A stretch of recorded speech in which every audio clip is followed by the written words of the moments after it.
sir? Yeah, God, he's big. Okay, what's he doing in your yard? He's looking at me. Oh, and the guy is on foot. I don't know what. It's a big, real big person.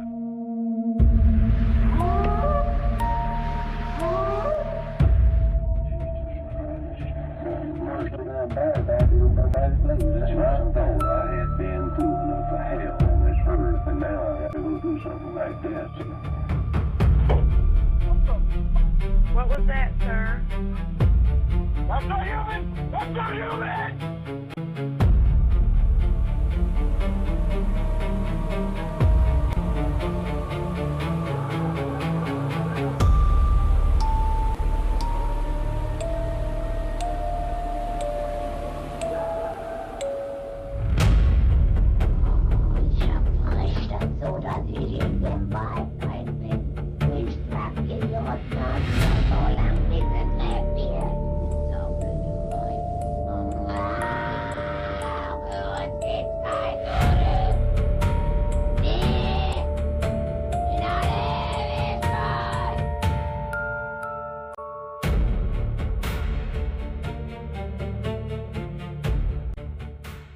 Hello, everyone. Welcome to the Phantom Frequency Podcast. I'm your host, Steve, and thank you for tuning in.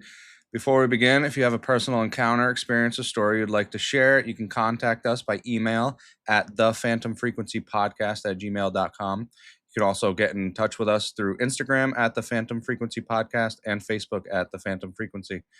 I also want to give a huge thank you to everyone supporting the show. Every listen, follow, comment, rating, and share truly helps keep the frequency alive. A lot of time, research, and effort goes into every episode, and your support genuinely means the world. Now, today we have a very special guest joining me, the legendary Pat Spain. Pat, how you doing? I'm doing well, man. How are you? I'm great. I'm super excited. I feel like if I would have introduced you with your credentials, I would have to read a whole page. So I'm going to let building me up way too much, man. Thank you. Thank you. So I'm going to give it to you to tell everyone. I would hope everyone knows Pat Spain. But for the people that don't know Pat Spain, who is Pat Spain? Thank you very much. So I am a wildlife biologist. I went to school for marine bio, and then I did a whole bunch of TV. So they started calling me a wildlife biologist, which just means that I like to go out in the woods and get bitten by stuff. And sometimes I know what those things are, and I know a little bit about them. Sometimes. My wife likes to joke around that the only thing my degree has really gotten me is that I can order at seafood restaurants in Latin. So I love working with wildlife, and I always liked kind of the weirder side of animals. So that brought me into cryptozoology because I was interested in things like the giant squid and the coelacanth, and that goes very, very well with getting into some of the stranger animals that may or may not be there. I also found out in high school after reading a number of his books that my great uncle was Charles Fort, who is one of the godfathers of all paranormal, anomalous, cryptozoology, all the kind of out there type of scientific research, which was really eye-opening to find out that he was a relative, and it started making some of my interests make a little more sense. I actually read that. I read up on that, and honestly, I didn't even know if it was true or not. I'm like, there's no way. Yeah. Like, wow. I'm like, that's at that point, it's written in your blood. Absolutely. Yeah, it was really strange. So I always loved this stuff. I was the kid who was catching, snakes and raising frogs and toads and getting all kinds of stuff outside. And whenever I could find literally any animals that I could find outside.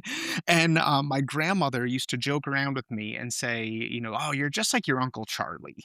And I just had no idea there was a million uncles in and out of my life, from different relatives and things kind of come and go with a big family in upstate New York. So I had no idea who she was talking about. And then it was years later, she saw me reading a Fort book. And she said, "What? That's your Uncle Charlie." I said, "What are you talking about?" And she brought me a stack of his first edition signed by him to different members of the family. And I went, "Oh my God." Oh my God. So that's who she'd been saying all those years that apparently I was like. That's amazing. And honestly, I was that same exact kid. I still am. I feel like every person who ends up like us started at that same exact spot. We were the crazy ones, A hundred catching the percent. snakes in the backyard while all the ladies run screaming. Oh man, one of my favorite things. So I am a huge science nerd, and people hear things like Beast Hunter and Legend Hunter, like the shows that I've done on TV, and they expect they're going to get like some WWE wrestler, and instead they get this scrawny, floppy haired, bespectacled kind of science nerd that I am. And I've always been that way. So in high school, when you talk about like, people getting freaked out, I got picked on a little bit. I was kind of, whatever, high school stuff. And I can remember distinctly catching a little garter snake and having the football players in my high school run screaming away from me. And I was like, oh, hey, all right, this might actually work out for me. Yep. Yeah, I actually have a snake. I have a python. Nice. What My kind? only pet. It's a ball python. Nice. Those are Yeah. great, man. That's one of the ones that I recommend to people. So Yeah, anyone he's who's super looking to get cool. into, yeah, they're so chill and so easy. They actually like to be handled by people. They like to be Yeah. around you. They're easy to take care of. They don't get incredibly big. You can feed them dead things very easily. You don't have to feed them live. So yeah, I love ball pythons. Those are Yeah, great. he's great. He's great. I did own a hognose also. Oh man, I love. But he actually he died last year. Oh, I'm I had him sorry. for a while, but yeah, I've had like every reptile and amphibian you could probably imagine. Like That is I've awesome. had all the frogs, all the lizards, all the snakes. Reptiles have always been like fascinating to me, and growing up, it naturally sort of led into the more weirder side of science and Yeah, biology, zoology, and then that's I it, man. The started, you know, misunderstood creatures. That's what exactly, yeah, that's what I'm drawn to. That's what so many people that I know are drawn to. I mean, I love the creepy crawlies. I love the things that, they're so important to our world, and people just tend to discount them, or they're afraid of them because they don't know anything about them. And I was always into punk rock as well, and I think that the heck two yeah, worlds kind of collide. So it's very much the misunderstood side of life that kind of draws me in, and that I like to shed a light on in a positive way. yeah, 100%, yeah. I'm actually in a metal band, so yeah. Oh, nice. That's awesome. My daughter loves metal. So Oh, it's great, I have so an good. 11-year-old and a 7-year-old. My daughter's 11, my son's 7. And my daughter is playing guitar. My son plays drums. And she's just learned randomly, has just finished getting all the way through Master of Puppets. And My it's God, so cool, man. It's so cool when that's she does that amazing. solo. Yeah, I'm a drummer. I play the drums in my band, and Oh, nice. I started messing around with guitar too. One of the guitarists in my band started teaching me, the basics, and yeah, guitar it's tough. It's So are I drums. funny enough, Master of Puppets was the first song I started learning on guitar, and I was like Awesome. blowing my own mind trying to play that. Like, Yeah, yeah, I was a bassist in a punk band for a while, just in high school, like a high school punk band, and yeah, yeah, I loved it, man. It was so much fun up there, and just always had a good time. that's awesome. But going back to, getting into biology and all that, where Yeah. did that go from, you're the kid that loves all the animals. When did that turn into like, okay, like, this is what I want to do with my life, and how did you make that work? Yeah, so I always knew that biology was where I wanted to end up. So I was just fascinated by all this, and when I was a little kid, I'd go to the library, and the books that I would get out would be all scientific books about wildlife. And the only things I watched on TV in the 80s and 90s were David Attenborough and National Geographic and that kind of stuff. Like that. Anytime I was homesick and you could go rent a video from the video store, I would get a different version of Life on Earth. I'd get one of the episodes of Life on Earth and just watch it over and over again.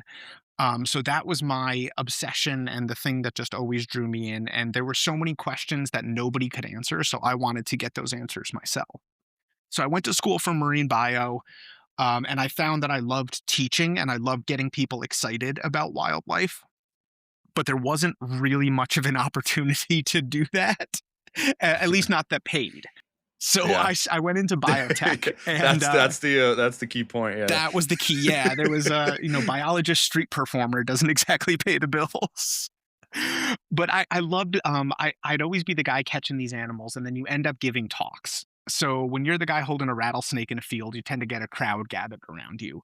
So my girlfriend at the time, who's now my wife, we'd go to the beach, and I'd hit the tide pools because that's just what I did. And as a 20-something-year-old guy in the tide pools, you get kind of a crowd of kids gathered around you. It's usually kids that do this stuff, not that many adults. And my wife started to notice that their parents, rightfully so, were like, "Step away from the strange man who's holding the horseshoe crab." Like, we don't know who this dude is. And she said, she's like, "I know that you love doing this and you're really good at it. I think you should find some way to make this kind of legit." And she saw an ad for a show on Animal Planet that was called King of the Jungle. And the tryouts for it were in Ohio. We were living in Boston, and the tryouts were in Ohio in like 3 days. So I told my work that I wasn't going to be in. I drove out to Ohio, not knowing, anything about this at all. Made some friends waiting in line, and ended up crashing at some random person's house that I met while I was in line, and a friend of a friend.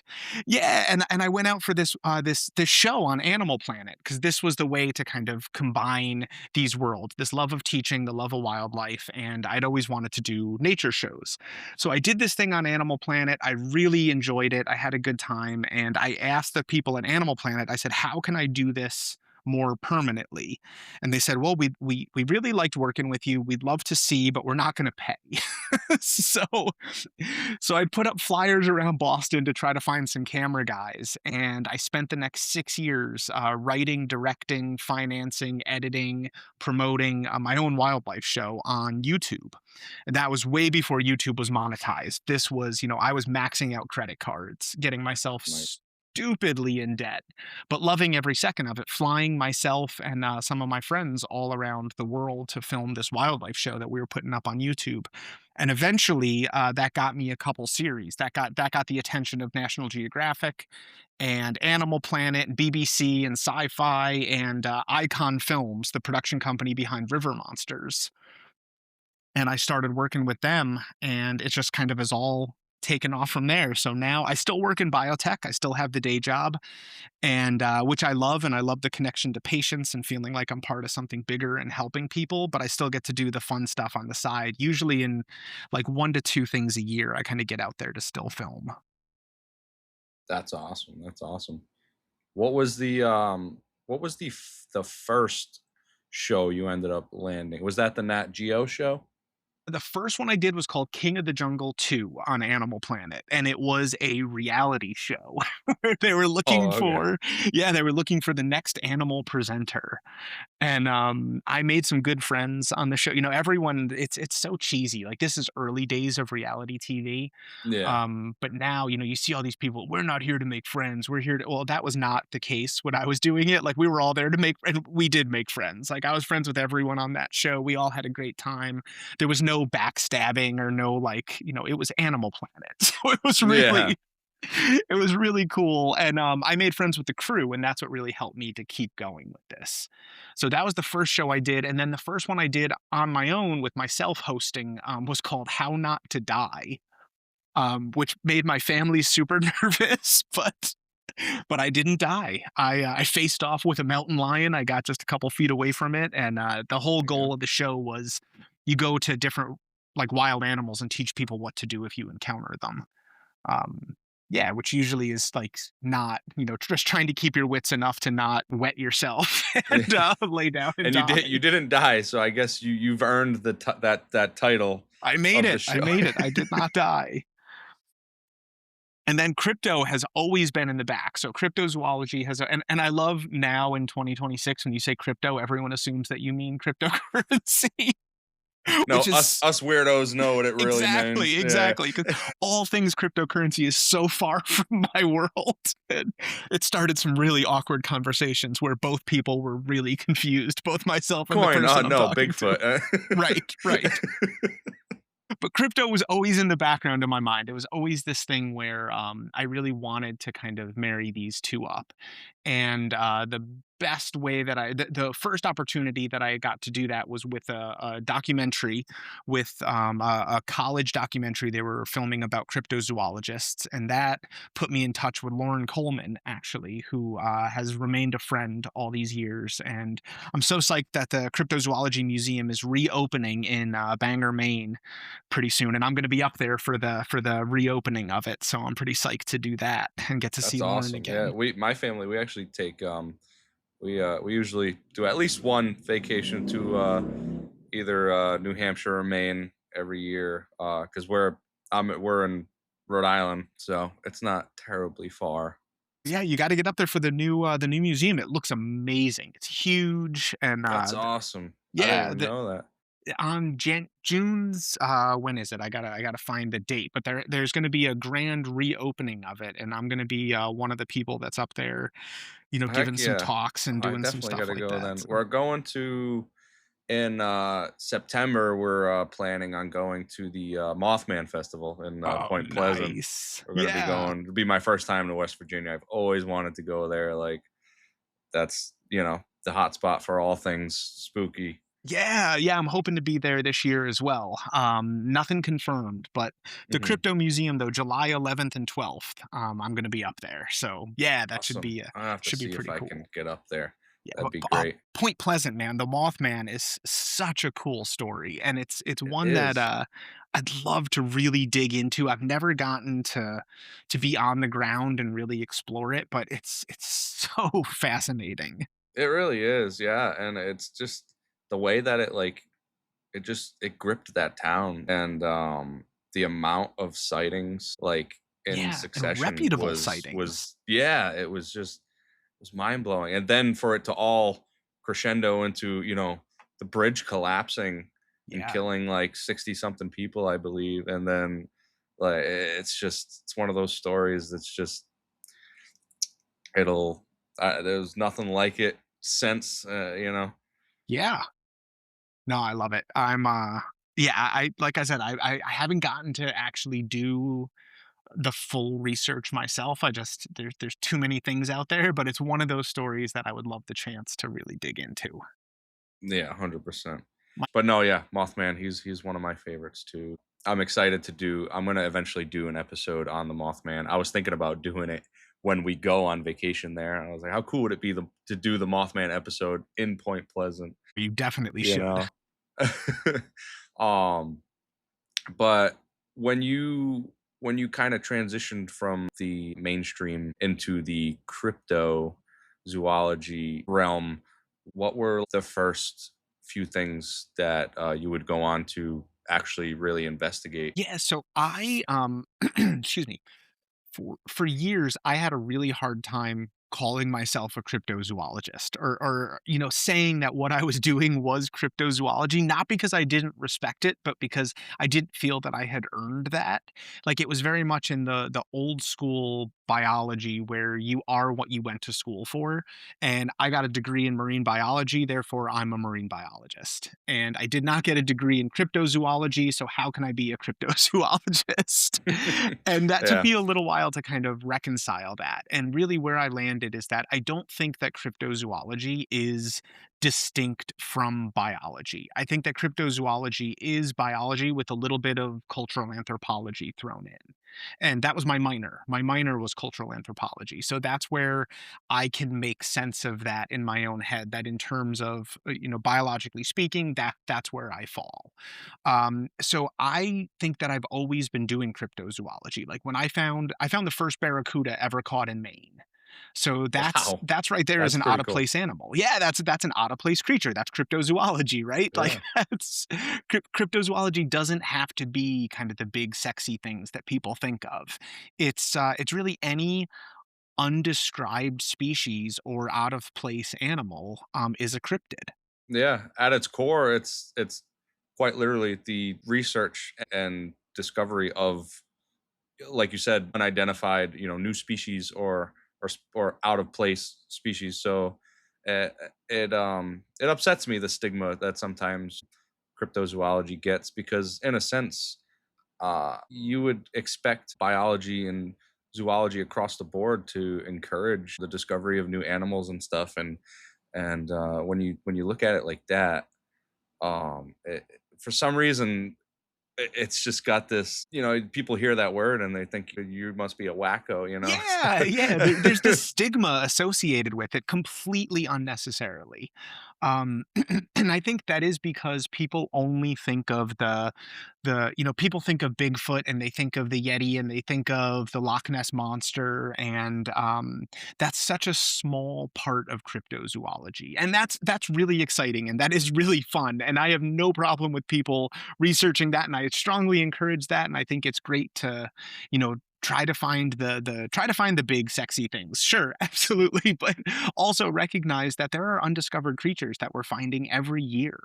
There are things at the bottom of the ocean that sound like aliens, that it just seems impossible that this thing could actually be there, and the search for them is cryptozoology. So Yeah. I've always been doing this. I guess the first real cryptozoology expeditions, besides be going on like Bigfoot searches when I was a kid, because I used to love doing that, going into the woods. Always Was wanted to. Yeah. Always wanted to. It's a Oh dream of man, I mine. loved it. I was always on the lookout. Actually, my parents will tell a funny story. When I was really little, I was looking through our woods and I saw what I was convinced was Bigfoot walking through the woods, and it was my uncle about to go swimming. So not quite the discovery that we were hoping for, but Oh, that's great. so I mean that was the first kind of crypto, but I guess the first really big one that I did was Mokele Mbembe in West Africa, Ooh, I'm and very, very familiar with that one. I I grew up fascinated by dinosaurs. I was the kid that had probably every dinosaur book ever published. yeah. So yeah, that was one of the cryptids when I first kind of started getting into this world that immediately grabbed me. I'm like, no way, a living dinosaur, Yeah, how amazing would that be? Like how, and you think about West Africa, you think about the areas where it's spotted, the Congo, Cameroon, the Central African Republic, and it feels like it's possible. And having gone there, I can tell you that they are remote, man. This is a remote location. There absolutely can be and likely are large undiscovered animals out there. I don't think there's a sauropod, unfortunately. But it's such a cool story. It's such a great story. And that's really where kind of my love of cryptozoology comes into play, where it's the biology and the cultural anthropology. Because what I found is that the tribes that I was living with there, the Baka people, the Baka, the Bayaka, they have this machismo isn't the right word, but it's this you have to be really tough. You've got to be really tough to survive. I mean, they have ritual scarification on their faces. They file their teeth to points. You just That's like that new Netflix movie Apex. Did you see it? I have not seen it yet. Oh, watch it. The Okay. dude, he's like a crazy survivalist. He like takes inspiration from all these tribes and everything. And at the end of the movie, it's like a big reveal. He pulls out his fake teeth and he has all his teeth filed to points. Yeah, Yeah, it's it's great. wild, man. When you see people, when you're just talking to someone who's like 4'5", and then they smile, and you're like, "Oh my god, whoa, this is wild." But such nice and kind people. I mean, so welcoming and so yeah, just the look is something different. But amazing. I had an incredibly positive experience with both groups, the tribes that I was living with there. But I found that this culture requires you to be tough. And there's a lot of different ways that you can do that, but you can't be looked at as weak in any way. And that can be really dangerous because they live in a really dangerous area. And if you said, that it was a huge rain earlier in the week, I'm not going to go fishing today because the river's just flowing too fast and none of us can swim and we're on these dugout canoes that tip over all the time.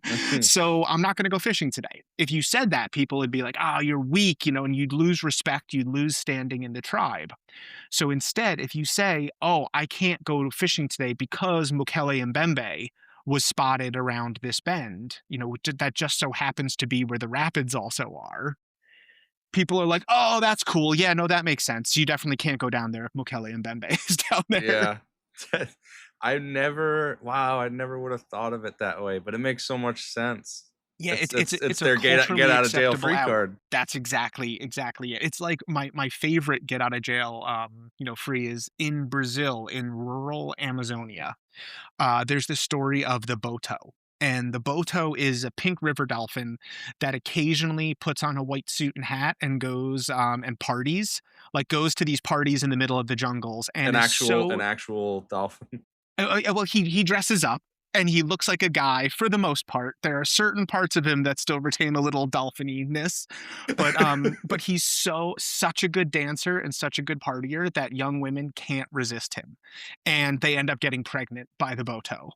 And on the birth certificate where it says father, it will actually say boto. And the Nice. reason why this is the get out of jail free is that, their parents, this girl turns up pregnant, she's not married, the parents are like, "Oh, I can't believe this happened. How could you do this?" No, no, no, you don't understand. It must have been the party that I was at last month with the boto turned up. And everyone goes, "Oh, of course, of course. Well, there's nothing you can do. That's just what happens."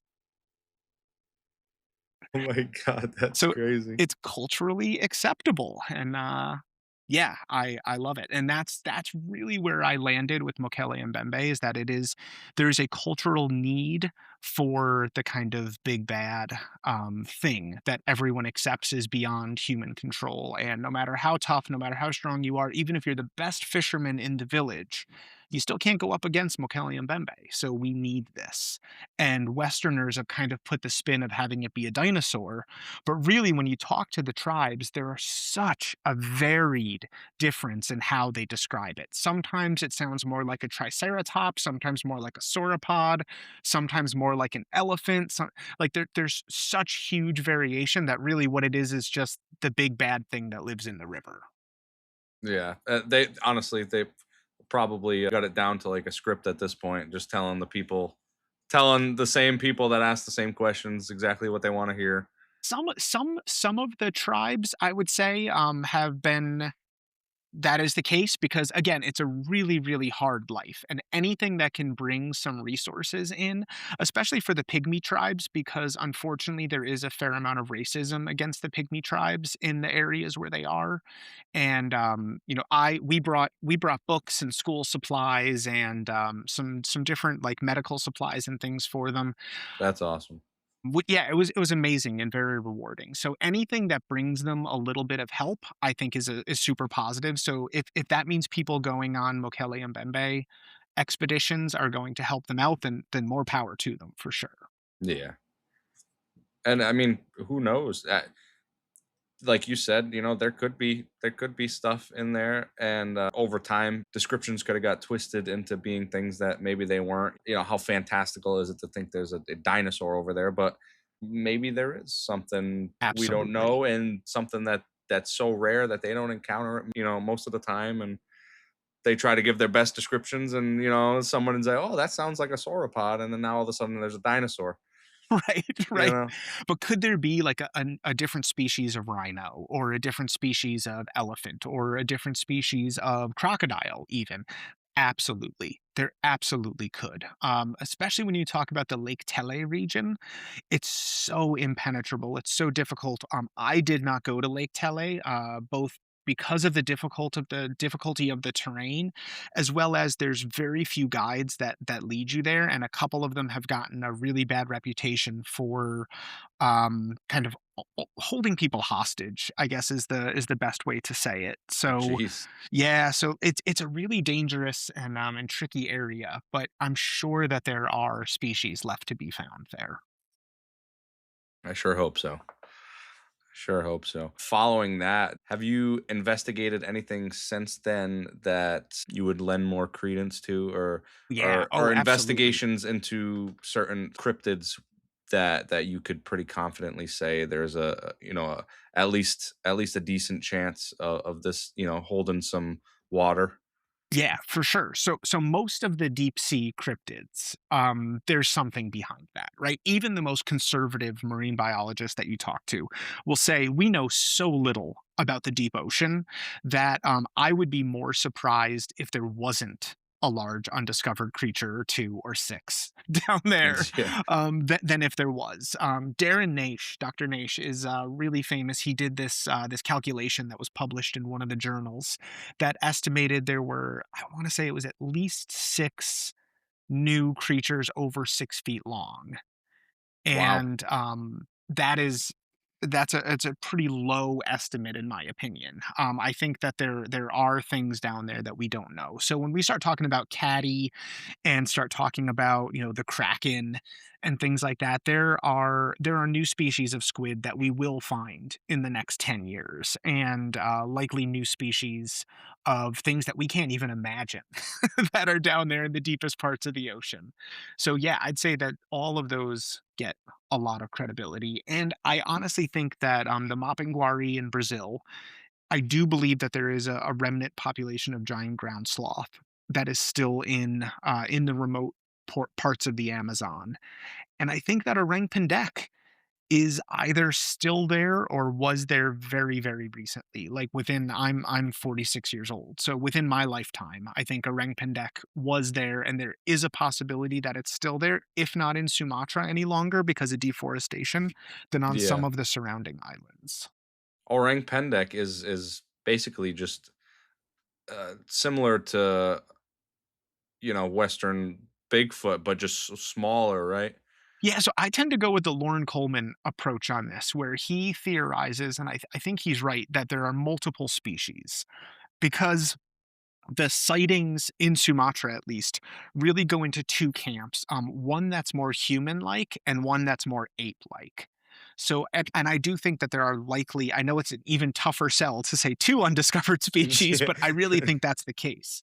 I think that on the different islands, there's one that's more likely a ground-dwelling gibbon, or that evolved, that diverged off from the gibbon lineage, some time ago, and Hmm. has adapted more to being on the ground and walking more upright, and has a different varied diet from gibbons, because gibbons are fairly nocturnal, and they don't tend to use trails the way that other species do in the area, and that's how this animal is described, along with a lot of other characteristics of it, where I do think that that's one, and we kind of just use the term orang pendek. And then I think there's the hominid type, and that really is likely a remnant population of Homo floresiensis, which we know was a small in stature group of humans, of early humans that lived on Flores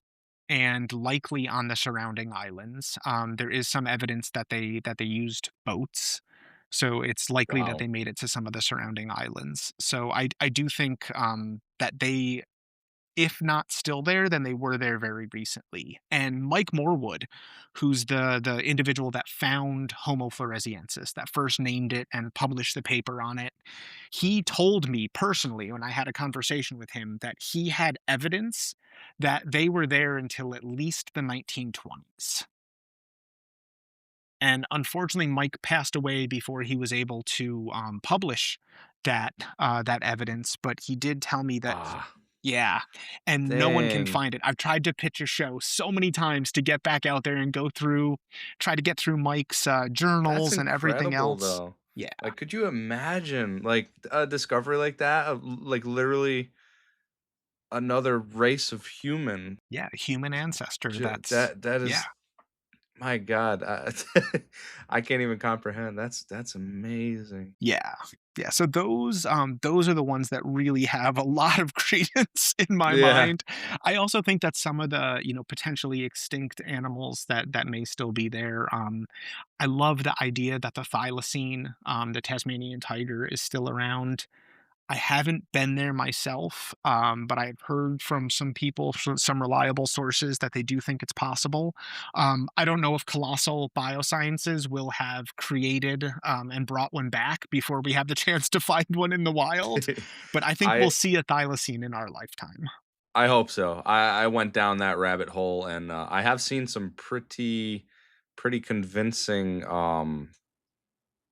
eyewitness testimony and even some video of possible thylacine. And I've heard some stories and seen some things. And I'm like, ooh, I'm pretty sure they're still around. Maybe Yeah, only a few, but I really think it's possible. yeah. There was the one famous one with the park ranger. This park ranger who spotted it on multiple days. I give a lot of credence to that.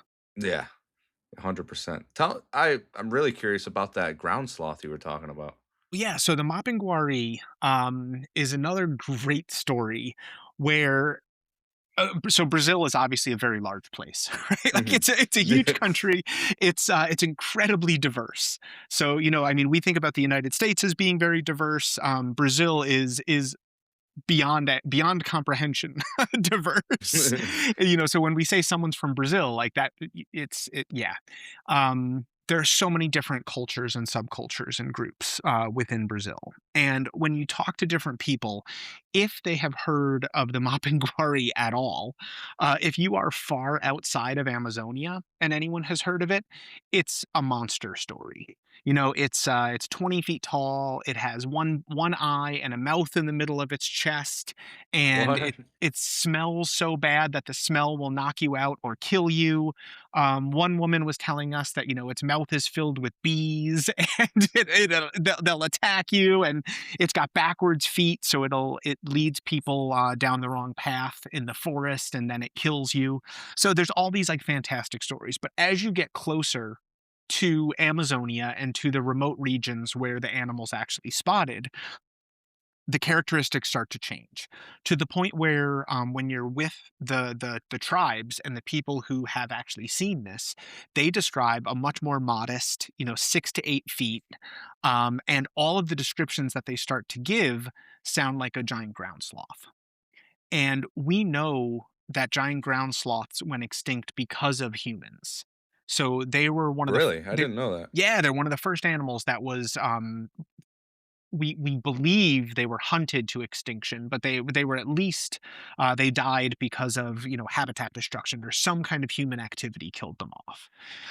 But in this region of Brazil, with the tribes that I was with, I did the bullet ant ceremony to gain the respect of the tribes and to try to hear the stories that they tend to not tell outsiders. They are very untrusting, rightfully so, of outsiders, having not been Yeah. treated very well throughout history.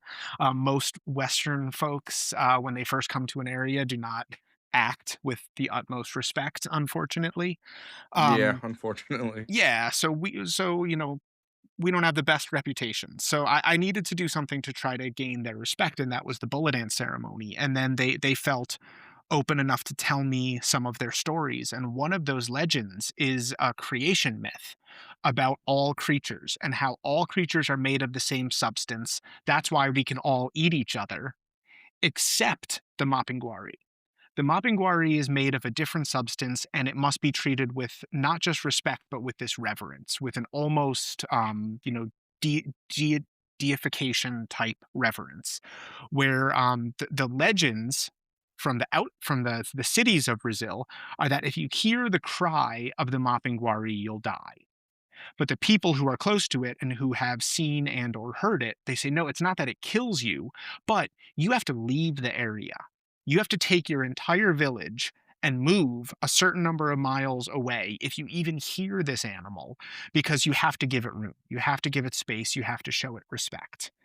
So these are federally protected lands. I had to get special permission to even go into the area. I had to get health screenings and everything else, and that was to meet with certain tribes. There are then further tribes who are more into the interior that have no contact with the outside world at all. So nobody from the outside is going there. There's no logging. There's no anything happening, and they themselves are leaving the areas where where they're hearing these creatures and have been through their entire existence, through the entire existence of these tribes, which goes back, generations and generations. They've been creating wildlife sanctuaries. So if there's this one region of the world where these animals were not only never hunted, but they were revered to the point of creating wildlife sanctuaries where with no human interaction, and that's what killed them off.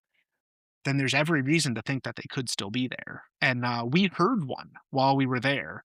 And No way. I've worked with sloths. I've worked with 3 and 2-toed sloths, and what I heard sounded like a lower pitch version of a sloth call.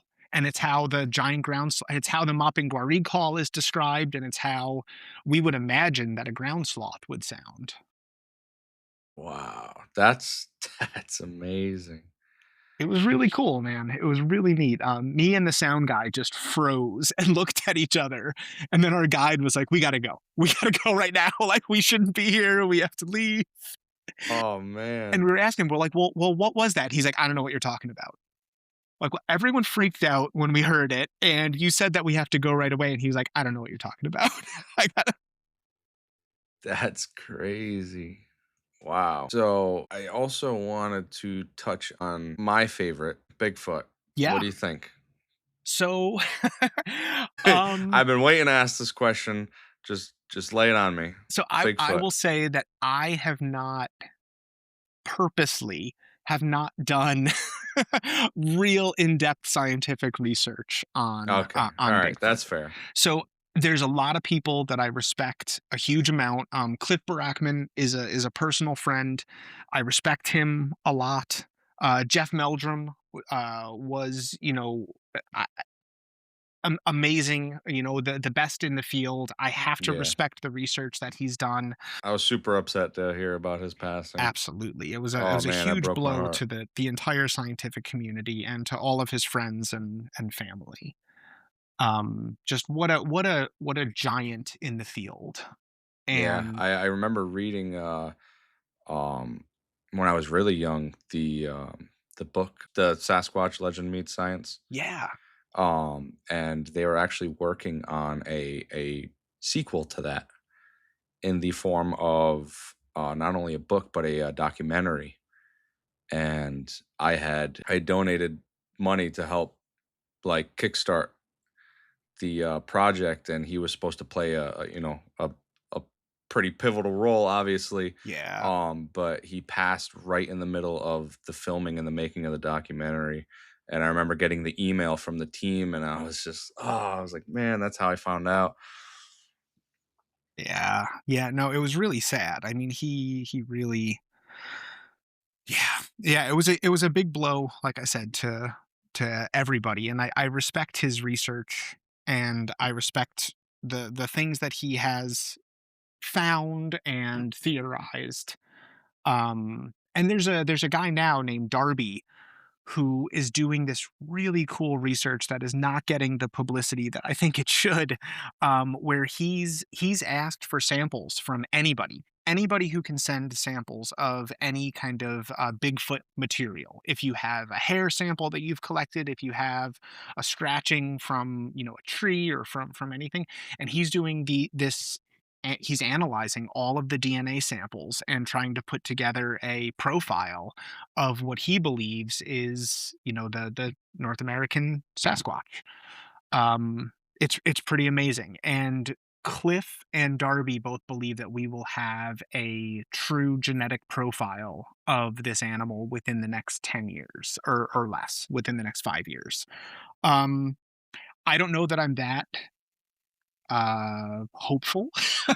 Yeah. Or so I think that it's incredible work that needs to be done. But I'll be honest, I am on the fence. I feel like, yes, there are areas where an animal that's described could hide, but it gets harder and harder to for me to go with that in North America every year in the areas where it's supposed. If we're talking strictly in the Pacific Northwest, I'm more of a believer, I'd say, in the Pacific Northwest Bigfoot than I am in the Florida skunk ape or the Ohio Bigfoot or grassman or anything like that. Yeah. Pacific Northwest, sure. Yeah, you've got a lot of uncovered territory up there.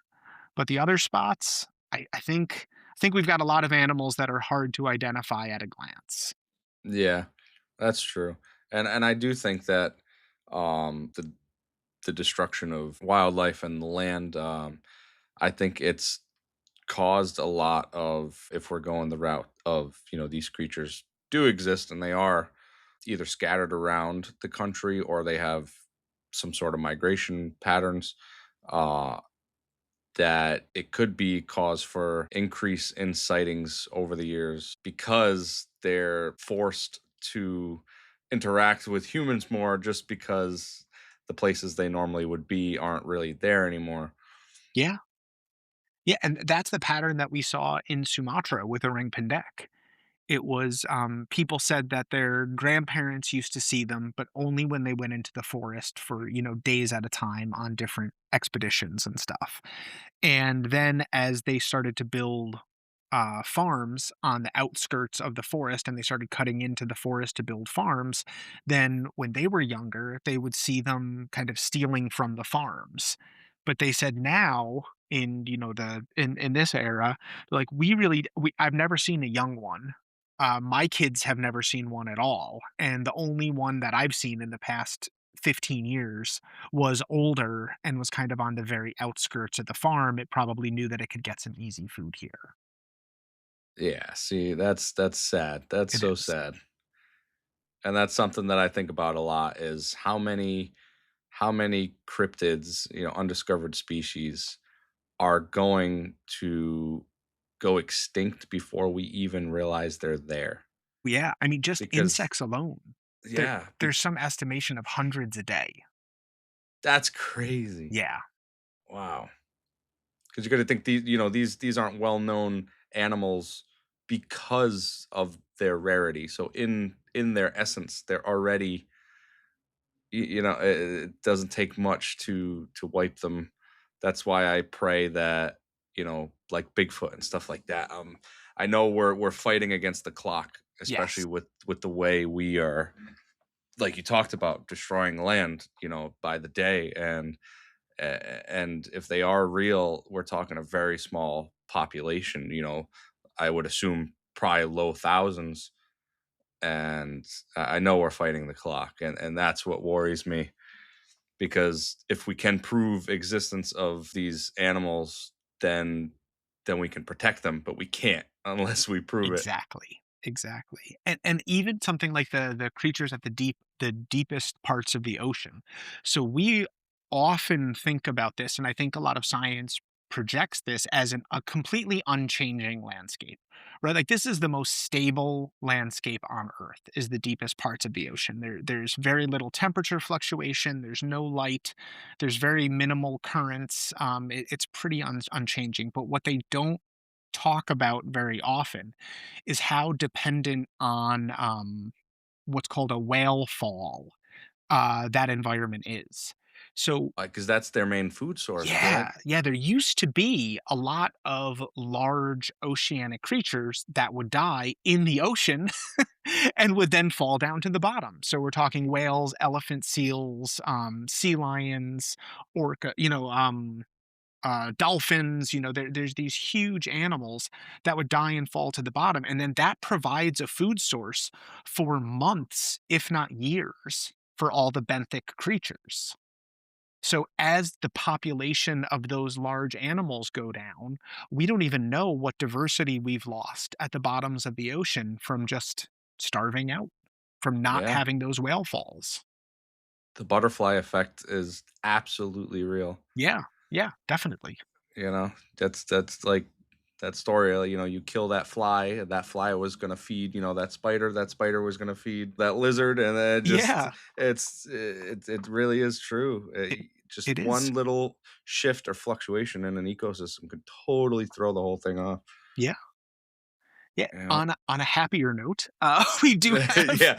we do have amazing technology now to really identify new creatures, and, I mean, camera traps are so much more prevalent and so much better than they used to be, so much more weatherproof, where we are already starting to see an increase in the number of identified species where we can start to protect them. We do have more of an awareness of how to protect amphibians and reptiles and things that we just didn't know a few years ago. Like we didn't know how bad chytrid fungus was. We didn't know how some of these diseases spread in the wildlife populations. We didn't know how bad introduced species would be in a lot of places, and now we do. And we also, with eDNA, That's the most amazing technology that I think cryptozoologists are not talking about enough. Because with eDNA, you can get such fast results to find every single animal that is using a water source in a Yeah. jungle or every creature in a river. Um, it's unreal. It was unthinkable 10 years ago that we would be able to get data like this. And the utilization of AI, which is extremely controversial, and I won't go into anything with that, but the utilization of AI just for data analysis has huge potential in real time monitoring of different areas. Yeah, that's pretty amazing. I don't know if you're familiar with the show, and I assume you are, with being in television, that show Expedition Bigfoot. Yes, Yeah, so they did, especially in the more recent seasons, they're up to season 6, I believe now. They did a ton of work with eDNA, and they explained how it works, and it's like you said, just a game changer. absolutely. And I got to talk with Russell Acord from the show, uh, because I was skeptical. I just wanted to talk to him, and is this real? What you guys doing? Is this legit? Yeah, And he he's a nice assured guy. me, yeah, the nicest guy in the world. And he assured me, he said, listen, he said, even if they were trying to fake this stuff, he goes, when I go out, I take my one cameraman. He goes, even if they wanted to fake, they wouldn't have been able to keep up with us. Yeah. He was like, everything I caught, everything my cameraman caught, everything we found was genuine. And honestly, that show has cemented like my belief in Bigfoot tenfold, because the stuff Russell captured over the past few years, the video evidence has been incredible. I don't know if you've seen some of the stuff Yeah. he's recorded, but if it's not a Bigfoot, I want to know what it is. Because No, and that's what I mean. Like I have a hard time jumping in with both feet, just because not researching it myself. I'm still that, I've got to find it. yeah. I have a lot of respect for the people who do believe this and who have found it. And yeah, I met him actually at CryptidCon this past year. We had tables next to each other, so we got Oh, to hang out a little awesome, bit and awesome. talk. And yeah, super nice guy. And I really do respect the stuff that he's found. And what's her name? Did you see the Mayor as well, the Miriam Mara. beds, the bedding? I did not see that one. I thought you would think that is, the most fascinating thing in the world. He found um literal beds made, like woven. The branches and the leaves were woven together Wow, that's in these cool. like 4 foot wide by 8 to 10 foot long beds. They made these beds, and they were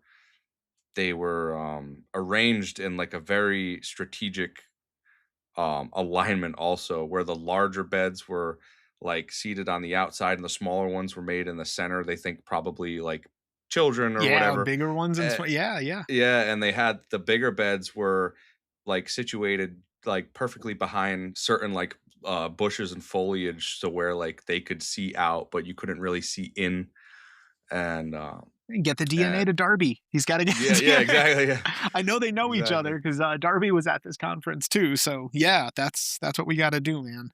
Super interesting stuff. But what else have you personally, besides the orang pendek and the ground sloth and stuff? Has there been any other cryptids you went after yourself? Yeah, so I've let's see, on Beast Hunter, I also did the Mongolian deathworm, You which wrote a is book about that too, didn't I you? did. Yeah, it's the greatest name in Oh, all of cryptozoology. And I've been waiting to talk to you about the Mongolian death. it's really cool, man. It's I think that there's something behind it. I think it is likely either some kind of insect larvae or some kind of snake or maybe both.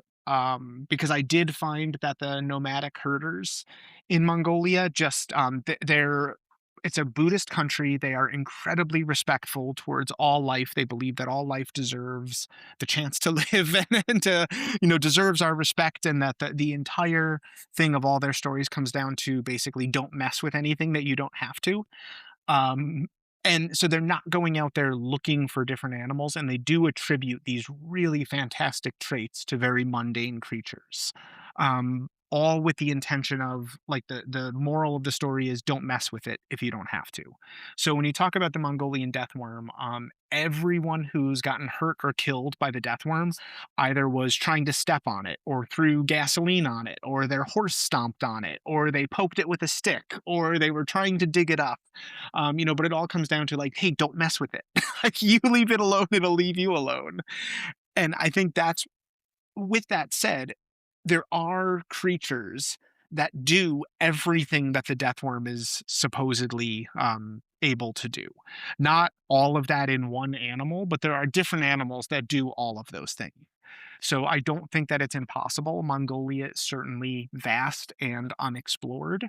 But based on what I saw there, I think that we're more likely to find, a large larvae for some kind of beetle that's unknown, or some kind of potentially venomous snake, even like a spitting cobra or something.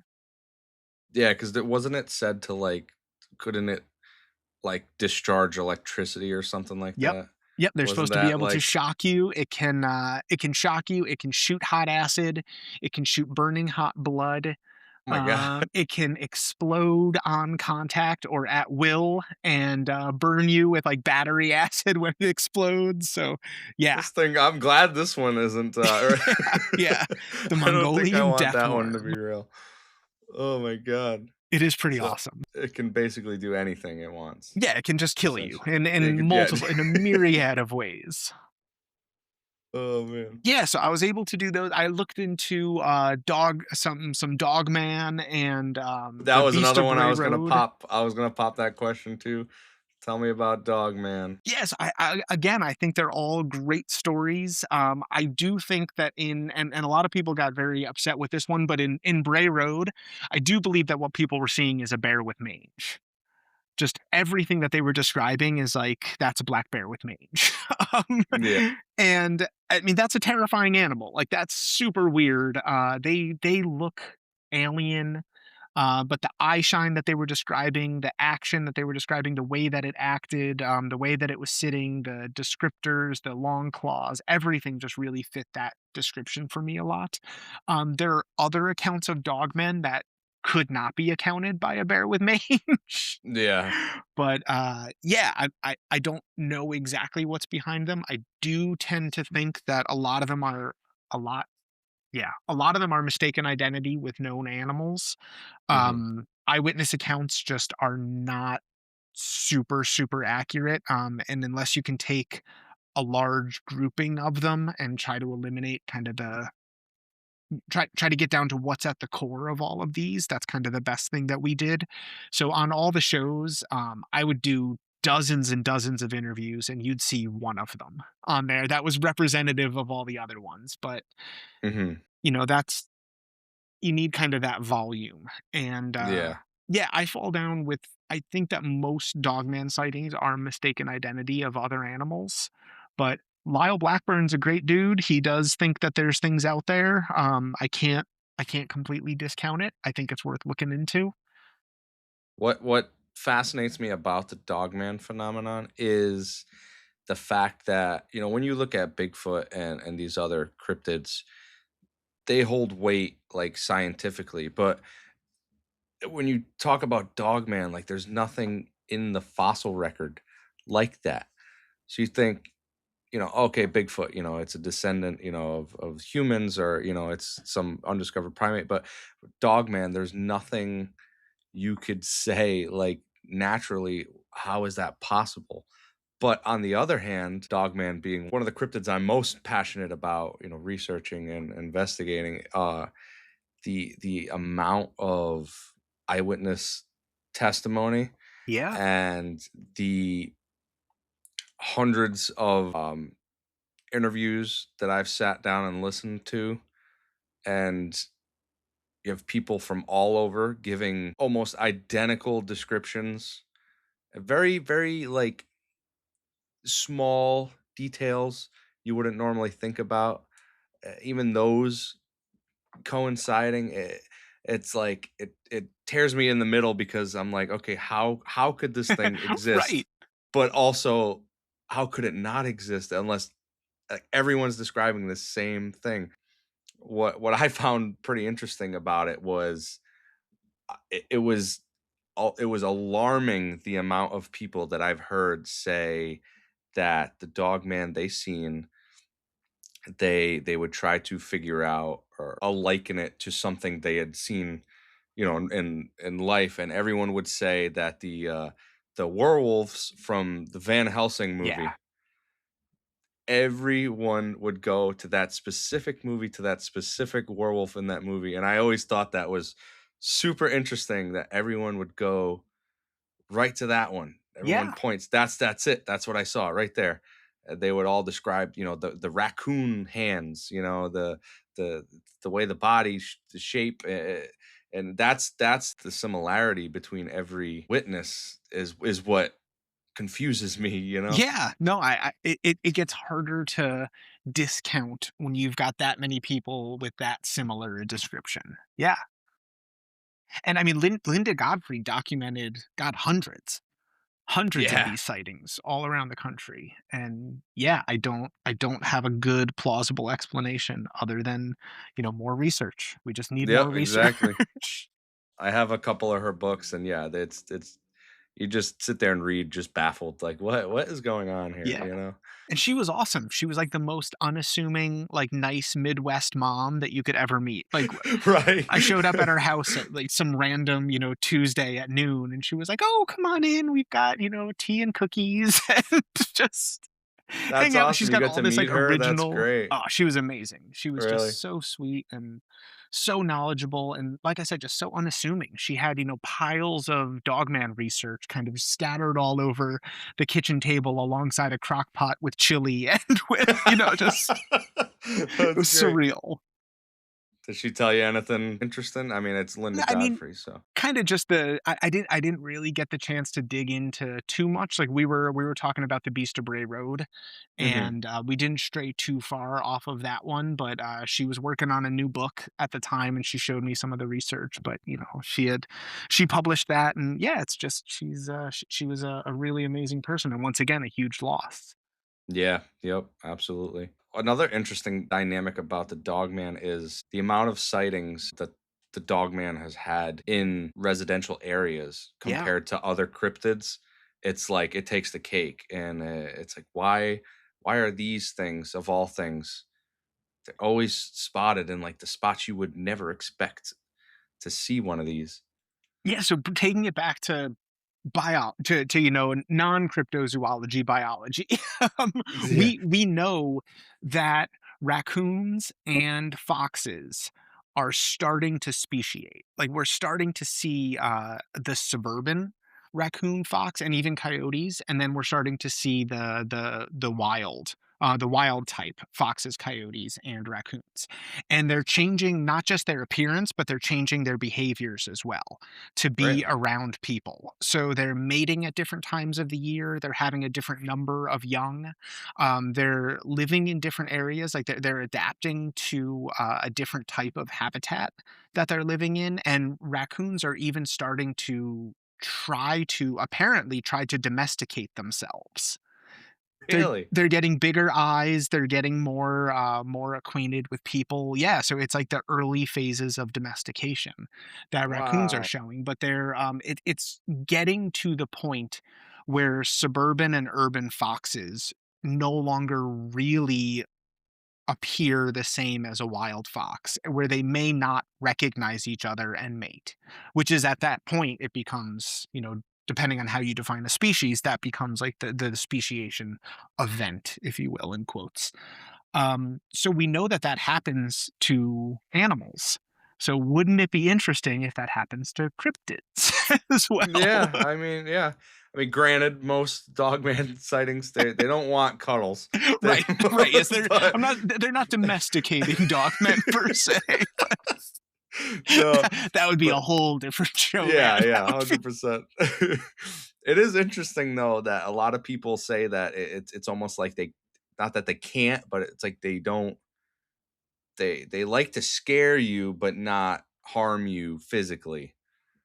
That's another thing that a lot of people seem to talk. I mean, there are those rare cases that I've heard, people, attacks them or kills their dog or something like that. But a lot of times, yeah, they just, have you heard that story going around pretty recently? The guy just started coming forward and speaking about it, but the trucker who claimed to have shot one and killed it.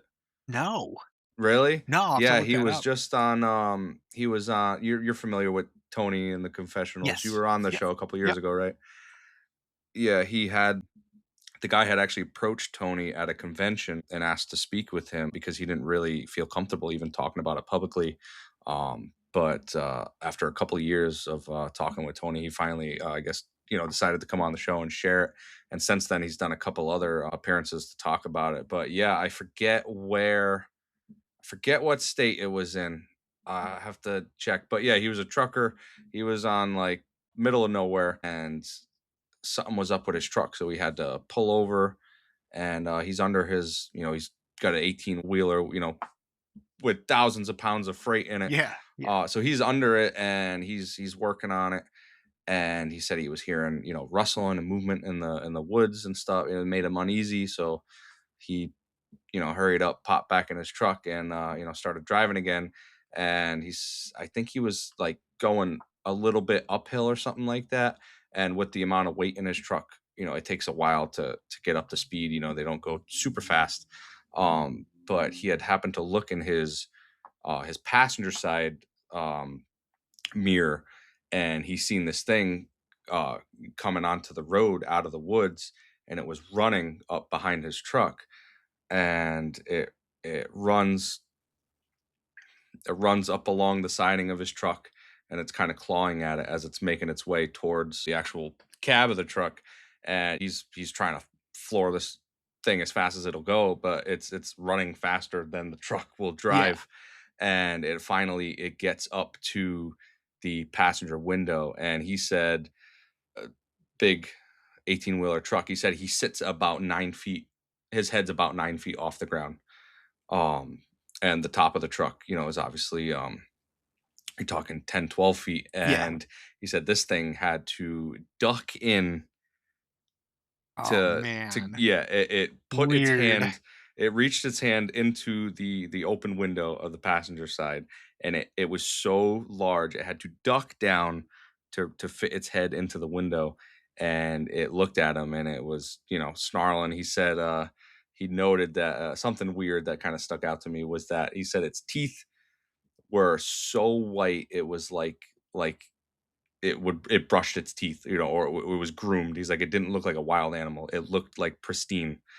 And he immediately took out his revolver right beside him, and he fired two shots. One, he said he knows, went right through the head, and he's seen it quickly in the mirror fall and kind of tumble off the side of the road. And it kind of like went stiff. If you've ever seen like an animal get shot, how it just kind of, it stiffens up. And he wanted to go back and check, because he didn't know what the hell this thing was. But he was like, I was going to turn around and run it over and make sure it was dead.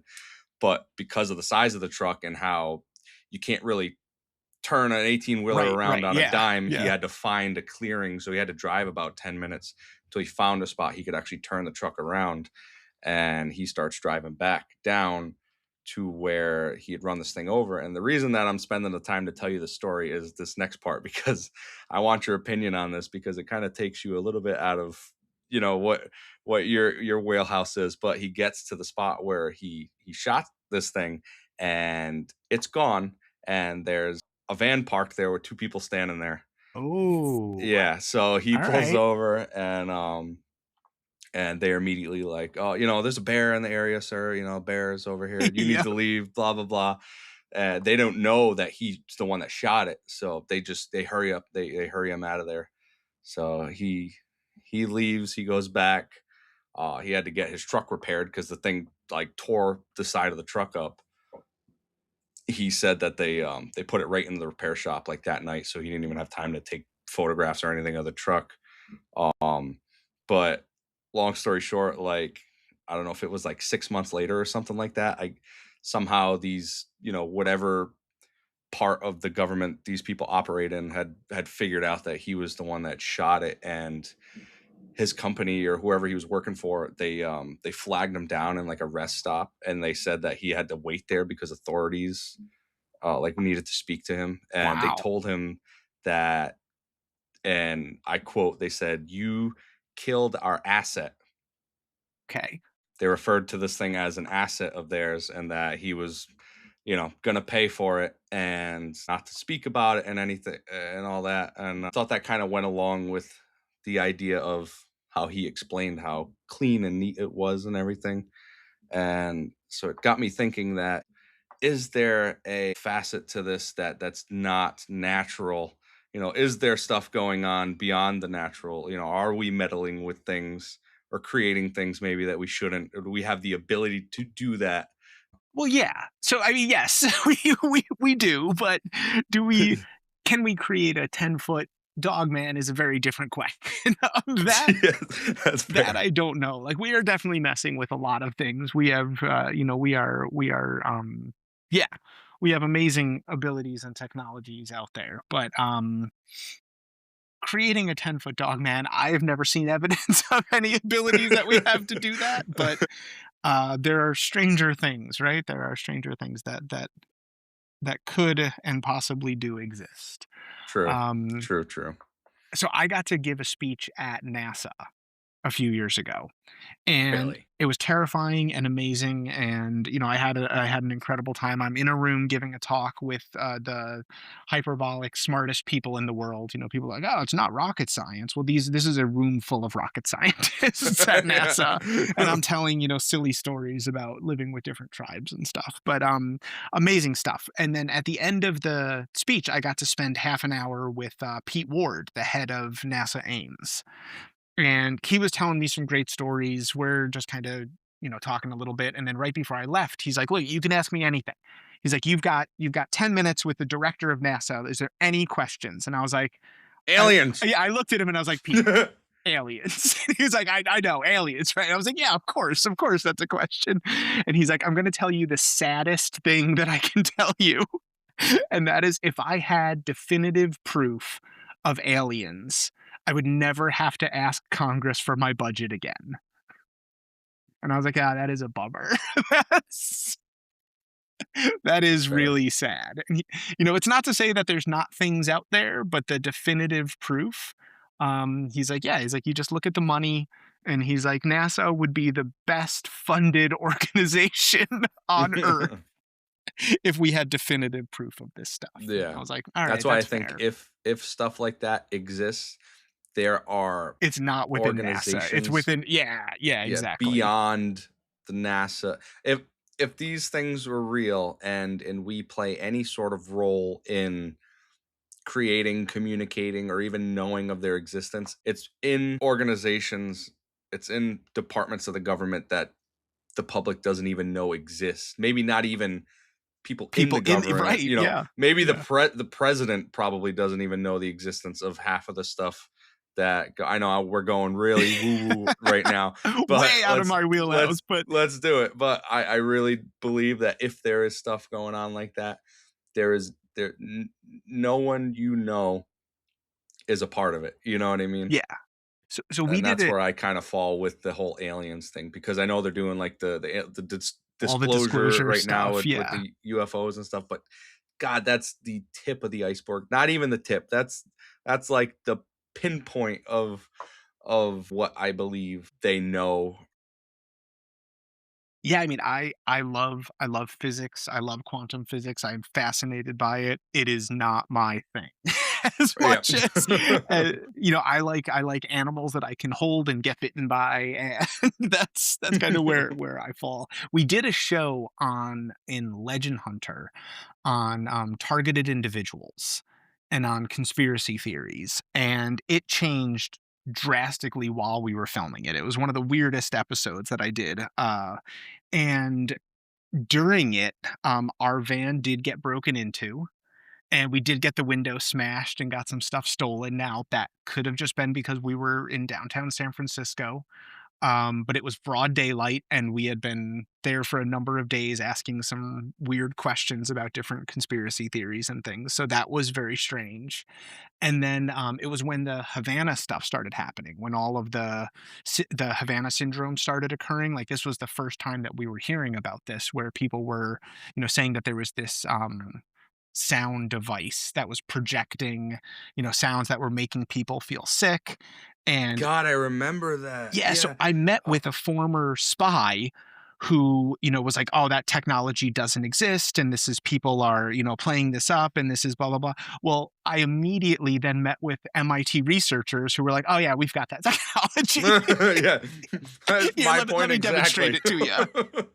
And they're like, "Here, let me demonstrate." And they had me walk, a few hundred yards away, and they pointed this thing at me, and it sounded like they were whispering in my ear.